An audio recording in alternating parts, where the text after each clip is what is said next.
So next we're going to do the upper limb tension test. We're going to do number 3, which tests the ulnar nerve.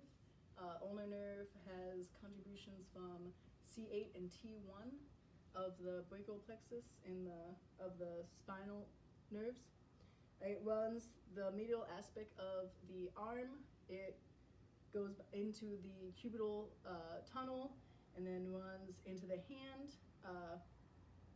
supplying the muscles of the intrinsic hand muscles and the sensation of the medial 2.5 fingers.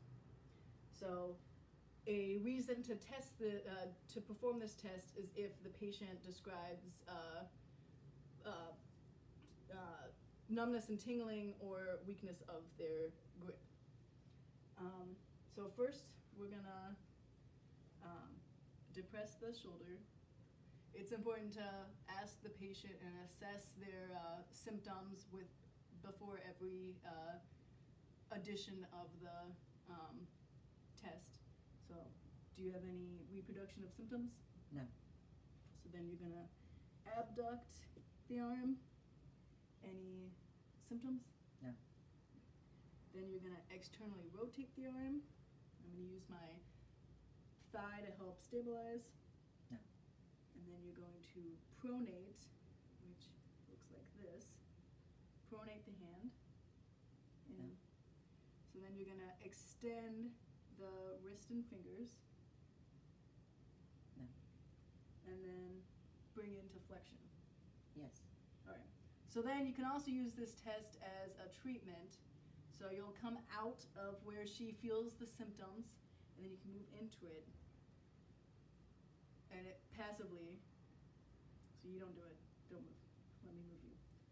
And this will help stretch and break up any adhesions that might be preventing the nerve from moving properly along its path. All right, and that's the upper limb tension test 3. Next, I'm going to be performing the cervical manual therapy technique of the passive chin retraction. This will help to stretch the structures in the posterior aspect of the neck, allowing for increased retraction of the chin as well as upper cervical flexion. So I'm going to ask my patient to move so that her head is hanging off the edge of the bed. And it's passive, so I'm going to try to help her relax. I'm going to cradle her head near the occiput with my right arm as I apply a posterior force to her chin. And then I'm going to extend her neck to help get increased range of motion. So because this is a passive technique, it will help increase the stretch that she feels on the posterior aspect of her neck, more so than if she were to actively retract her neck. So again, I'm gonna apply a posterior force and extension.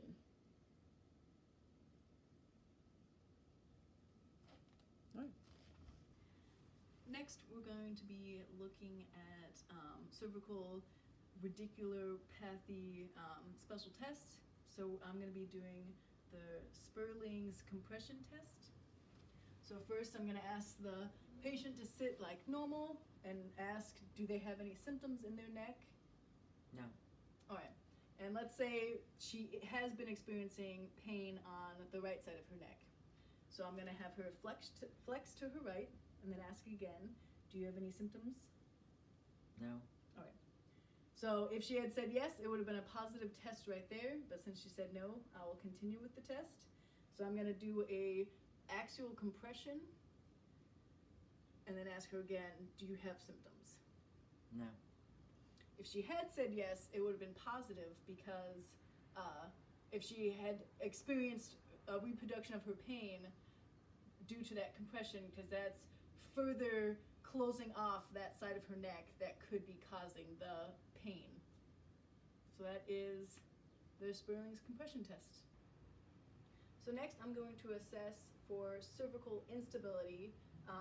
This is important to do before performing any manual therapy techniques to the neck, especially manipulations, so that way I can rule out or minimize my risk of causing a stroke or spinal cord injury to my patient due to the manipulation. So I'm going to assess this using the modified sharp purse test. So first I'm going to palpate for the C2 spinous process. This should be the first spinous process felt under the base of the skull. I'm going to ask the patient to flex their head forward some. I'm going to stabilize the spinous process and then provide a posterior force to the forehead.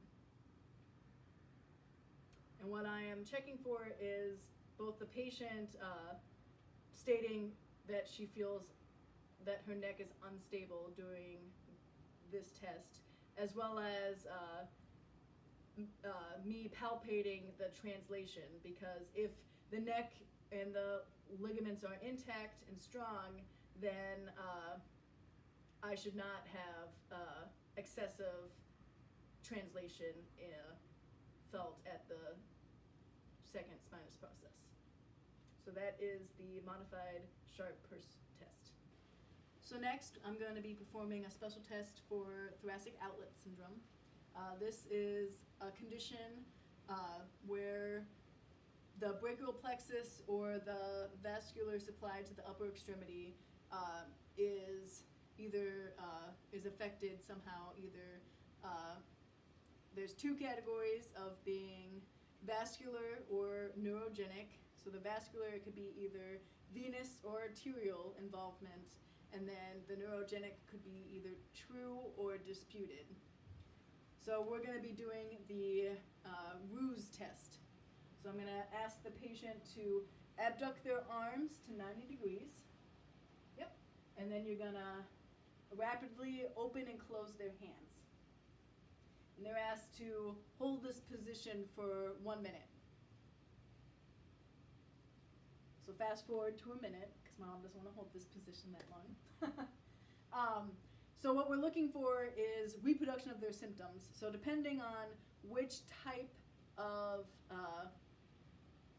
thoracic outlet syndrome they are complaining of having, would depend on the symptoms that would be reproduced. So it could be numbness, tingling, pain. They could also have fluid accumulating within the arm, as well as ischemic pain if it's the arterial where they're not getting enough blood to the muscles. So that is the Roos test. All right, lastly, I'm going to perform the high velocity, low amplitude manipulation to the cervical spine.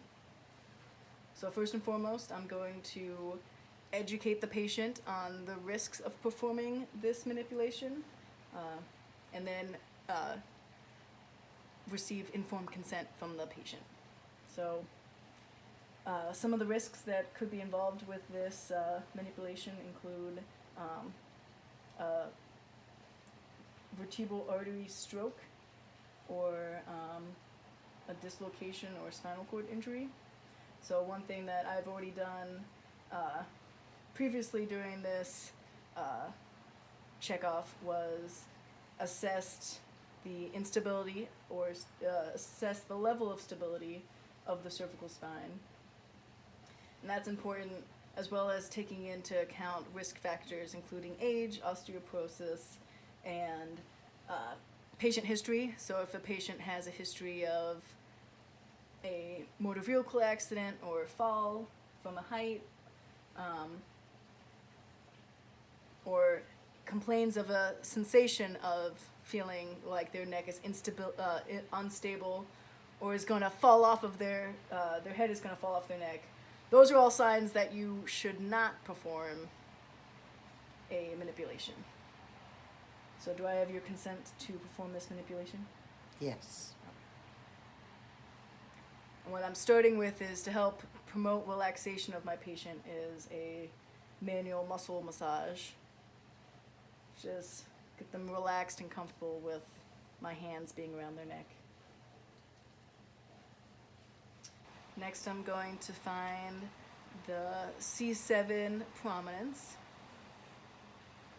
which is the spinous process that sticks out the most.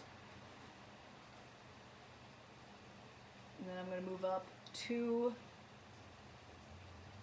spinous processes. I'm going to move lateral finger's width to find the articular process of the vertebrae. I'm going to provide lateral, a slight rotation of the neck. Then I'm going to provide, using the lateral aspect of my pointer finger, a posterior to anterior force. And then to lock out the vertebrae, I'm going to provide a lateral force. And while maintaining this force, I'm going to provide a thrust of the neck. There we go. And I had I successfully got a pop, and then I'm gonna continue with the manual therapy to help relax the patient again. So you could perform this type of manipulation if they have a really stiff neck. It will promote relaxation and promote improved accessory movement of the joint. So that was my mid-thoracic, my low to mid cervical spine manipulation.